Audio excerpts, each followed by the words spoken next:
Hello friends, গাজরের হালুয়া তো প্রতি বছরই খাওয়া হয়, বানাই। তো এবার একটু অন্য কিছু বানিয়ে দেখছি বা আপনাদের সঙ্গে শেয়ারও করছি। এই যে কাজু, কিশমিশ আর পেস্তা কুচি করে রেখেছি, দুধ 1/2 লিটার নিয়ে ফোটাচ্ছি, একটু ঘন করব। 1.5 খানা গাজর কুড়িয়ে রেখেছি। এবার একটা প্যানে একটু ঘি দিয়ে তার মধ্যে তেজপাতা দিয়ে দুটো ওই গাজর কোড়ানোটাকে নাড়িয়ে চাড়িয়ে নিলাম। ওর যতক্ষণ না কাঁচা গন্ধ যায় ততক্ষণ নাড়াবো।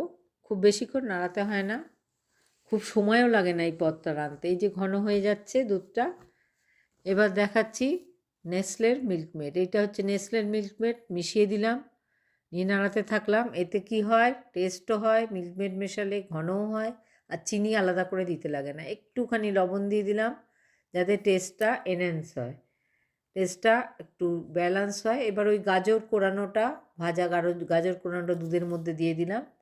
যখন দুধের মধ্যে দিয়েছিলাম তখন আমি কি করেছি, দুধটাকে, গ্যাসটাকে অফ করে দিয়েছি যাতে না দুধটা কেটে যায় গাজরটা দেওয়ার জন্য। এরপরে মনে হচ্ছিল যে একটুখানি নেসলে মেড, ওইটা মিল্কমেডটা কম দেওয়া হয়েছে, ঘনটা কম হয়েছে, তাই জন্য আরেকটু দিয়ে দিলাম। এই দেখুন ফুটছে, প্রায় শেষের দিকে হয়ে এসছে। আমি দিয়ে দিলাম ওই ওই কুচিগুলো, যেগুলো ওই আপনার কাজু, কিশমিশ আর পেস্তা নিয়ে নাড়িয়ে দিলাম। ছোট দুটো এলাচ একটু থেতো করে দিয়ে দিলাম। দেখুন মোটামুটি ঘন হয়ে এসছে। এইরকম কনসিস্টেন্সি রাখবেন। নমস্কার বন্ধুরা, ভালো থাকবেন।